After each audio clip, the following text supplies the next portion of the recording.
Hi, let's go to New Orleans.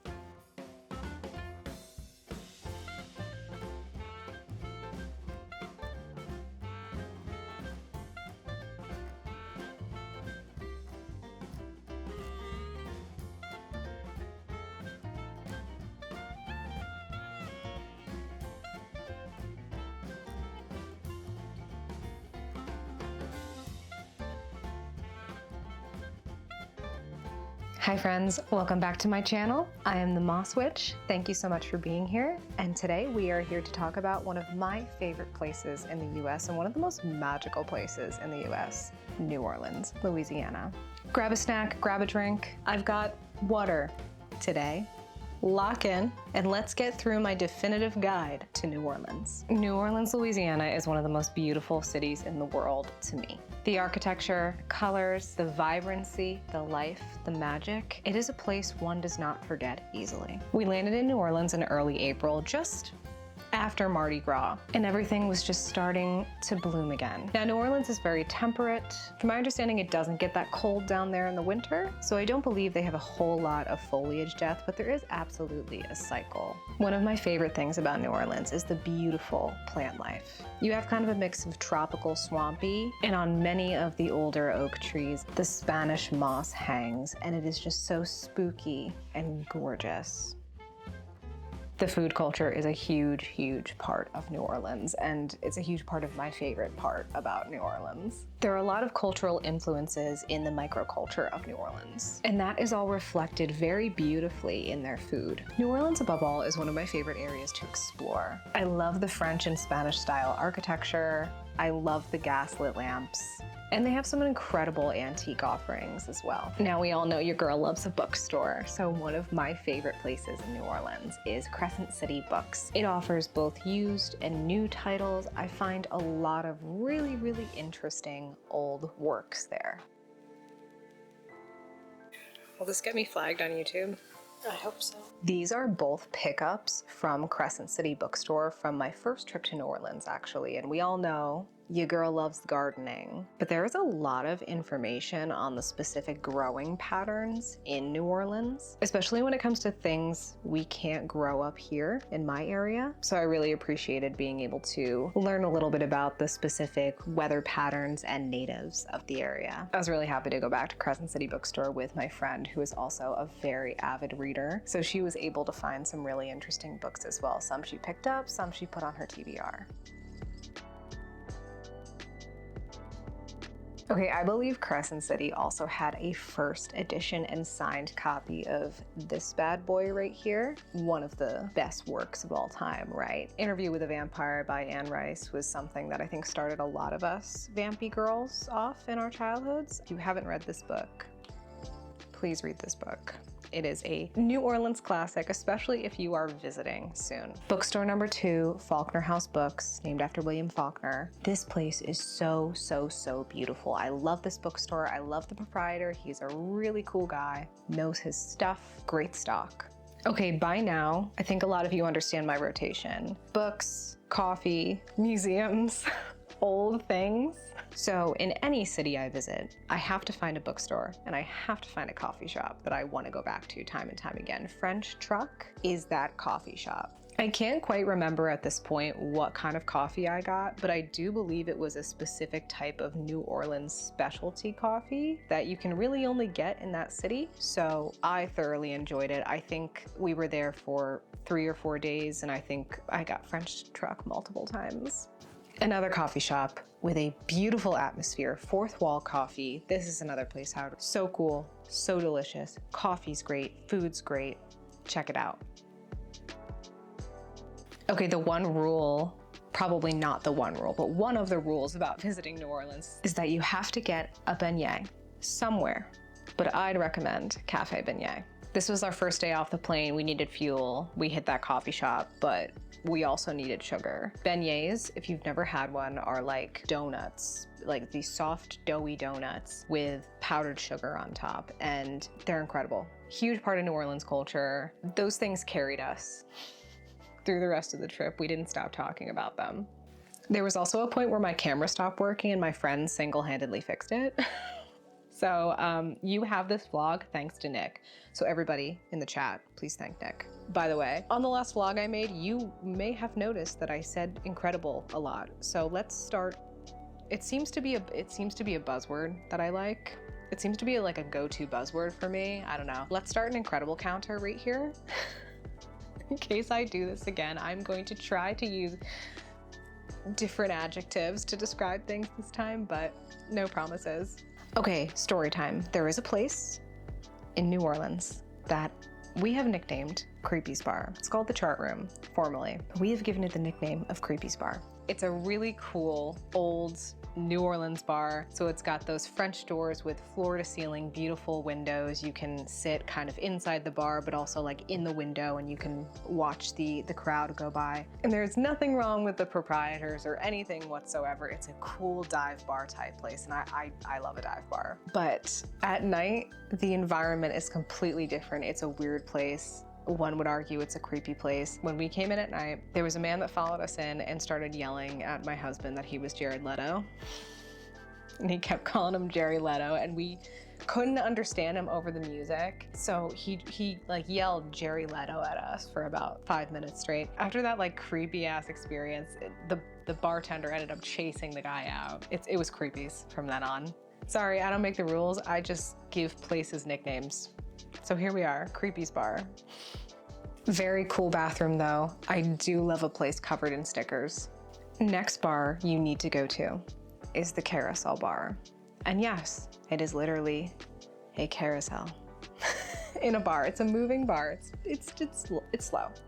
So you won't get all nauseous and sick. But it is a really cool place. It's one of the most famous places in New Orleans to get a drink, especially a Sazerac. If you're going to New Orleans, you need to get a Sazerac. Okay, for everybody's knowledge, if you don't know what a Sazerac is, it's a classic New Orleans cocktail made with rye whiskey or cognac, a sugar cube, bitters, and absinthe. So it is definitely a flavor choice. I thought it was excellent. I'm a whiskey fan. I also like absinthe now. So I do think the combination it's got a lot of bitter and acids, but it's also got fruitiness to it. I like it. I think it's a good try for a New Orleans trip. John Lafitte's Bar is a really, really cool place to see. It is kind of on the end of the New Orleans downtown area. You have to unfortunately cross Bourbon Street. You get to John Lafitte's.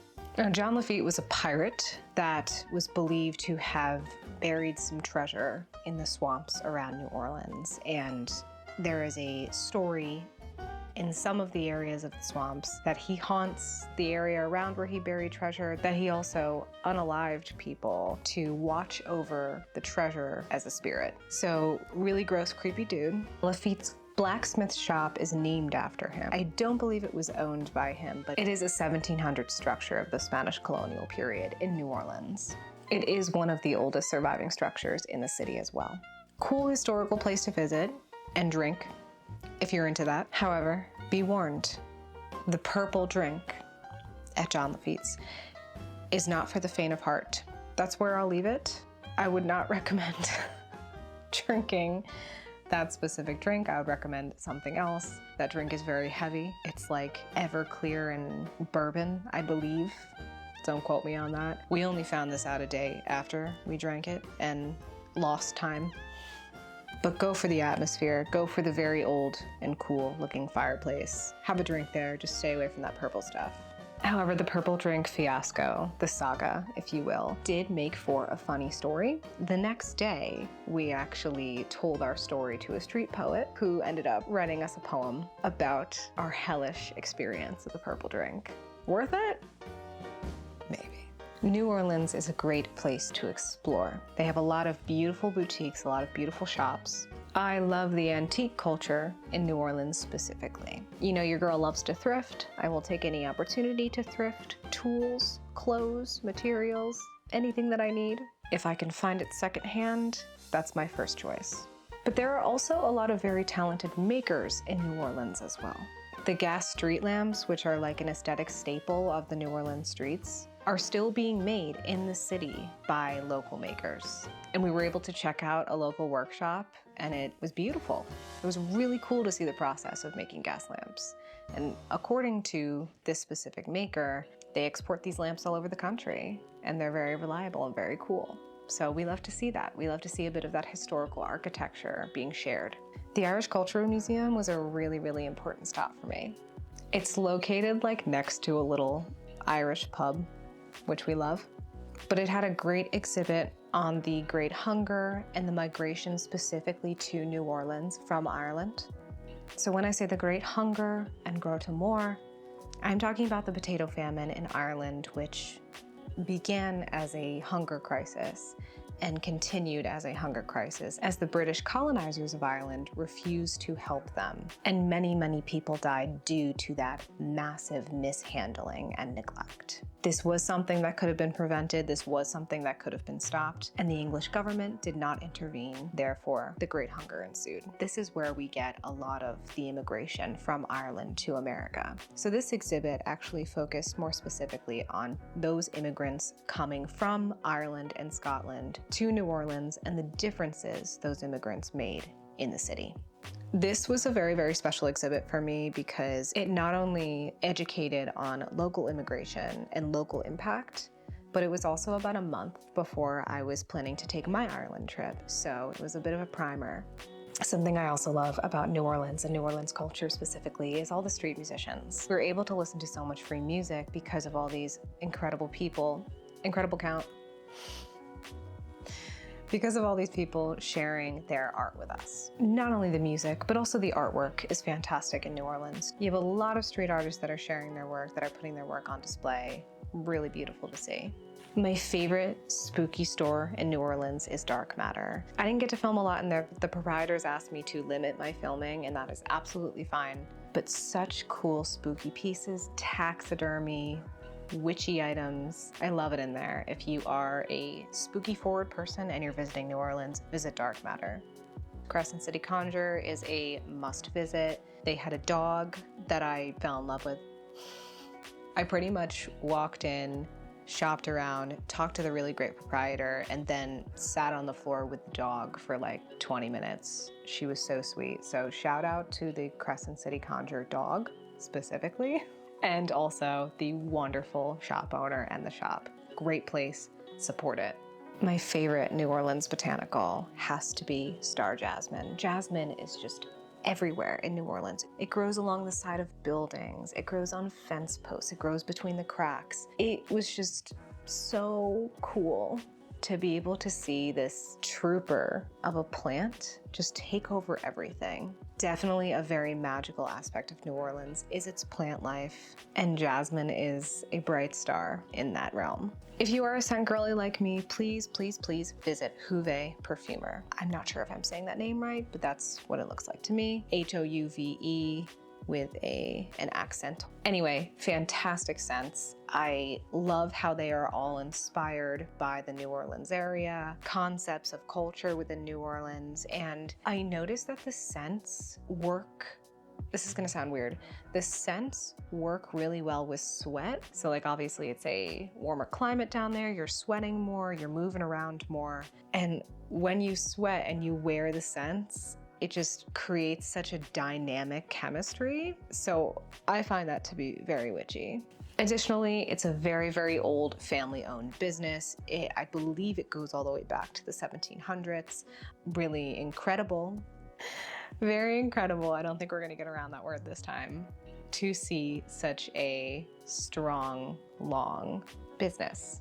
In a time where small businesses are constantly being threatened by big box corporations, that is what is important to me to see in a city, is these boutique, family-owned businesses. And this business was started by a woman. So incredible.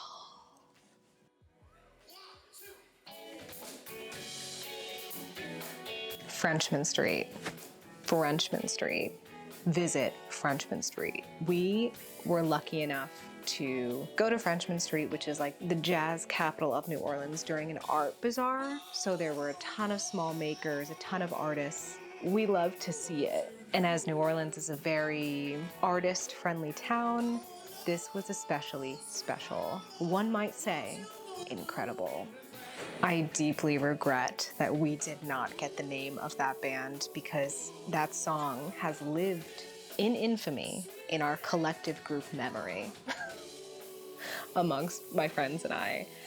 Since we saw them, they were so good. We loved them. If anyone watching this video can recognize that band, please send me a message so I can credit them properly. Another really cool thing that we were able to do was go on the Natchez Steamboat, a steamboat ride on the Mississippi River. It doesn't get any better, honestly. I've never been on a steamboat before, so this really helped me live out my Huck Finn fantasy from childhood. And what could be more live music while you're floating downriver? I can't think of anything. The Pharmacy Museum tour, holy crap, this was the highlight of the trip for me. Our tour guide, Grace, shout out Grace. Grace was incredible, the best tour guide I have ever had in my life. Grace was dynamic, a natural storyteller, kept us captivated the entire time. So big fan of Grace at the Pharmacy Museum. Big fan of the Pharmacy Museum in general. It is a place steeped in history, in the culture of New Orleans. That's where you went to get your medicine.